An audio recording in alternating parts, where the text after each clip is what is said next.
Hey everybody, welcome to another episode of The Bobby Experience. Doing another MMA segment. Plenty of news to share in the world of mixed martial arts.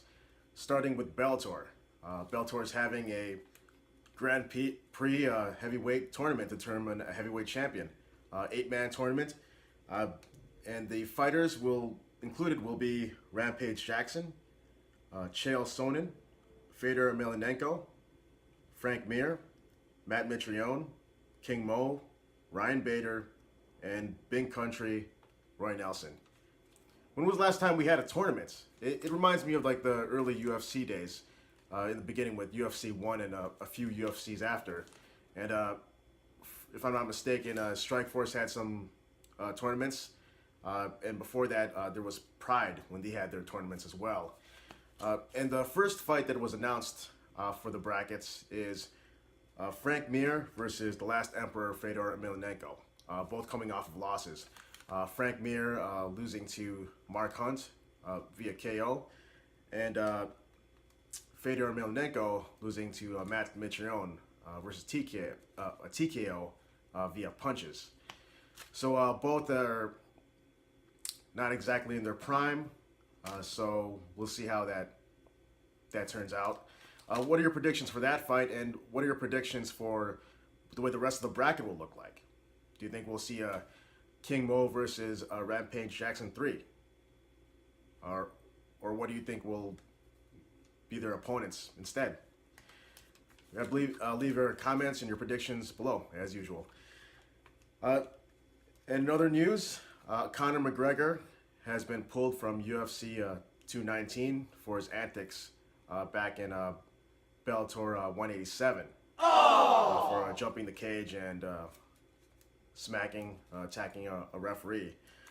He has since apologized on his Twitter, stating, "I sincerely apologize for my behavior last weekend's fight event in Dublin. While trying to support a loyal teammate and friend, I let my emotions get the best of me and acted out of line. As a multiple weight UFC champion, executive model, and public figure, I must hold myself to a higher standard."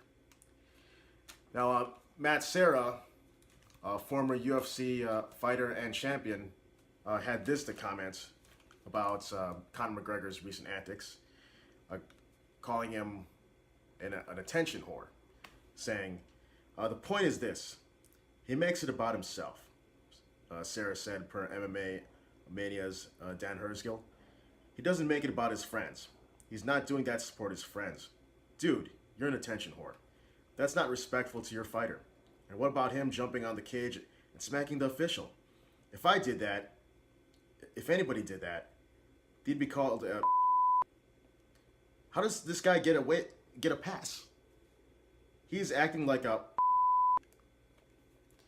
So, Conor McGregor's behavior is seen as unacceptable to many folks, including myself and others. And I agree. Matt Serra's right. I mean, just because you're famous, you're a big name, you're a UFC champion, even if you hold 2 belts, that doesn't make you exempt from facing consequences. And it's a disappointment that his behavior led to him being pulled from UFC 219. So we won't get to see a McGregor fight this year, and not till a few months until next year of 2018. So it is a setback, and hopefully the notorious one will learn from this. And in other news, which is some good news in regards to UFC 219, is that it's beginning to shape up. It's been made official that Holly Holm will fight Chris Cyborg for her first title defense. So before it was off, now the fight is back on the table. So both fighters, great stand-up. Holly Holm mostly known for her kick heard around the world, defeating Ronda Rousey.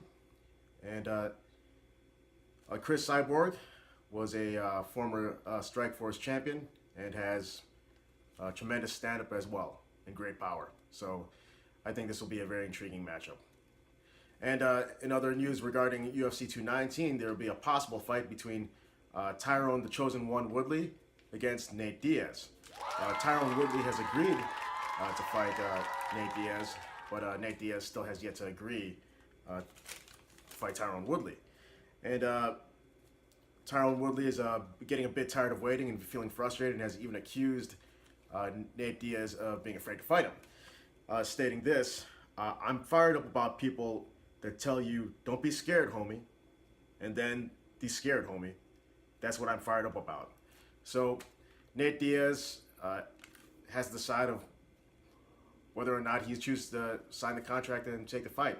Clock's ticking away, and people want to see an event. People want to see this card take shape, and I think it would be a great addition to not only have Holly Holm and Cyborg, but also Tyron Woodley and Nate Diaz, to finally see Nate Diaz fight after he hasn't fought for a while.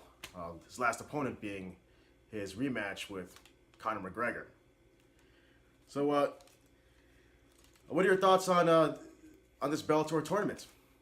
And what are your thoughts about this UFC 219? Leave in your comments below. And also tonight, Fabricio Verdum is on the main card for tonight's UFC Fight Night, fighting Marcin Tybura. And unfortunately, Verdum will not be allowed to use a boomerang as he did with Colby Covington, who's pressing charges. All right, this is Bobby with the Bobby Experience, signing off.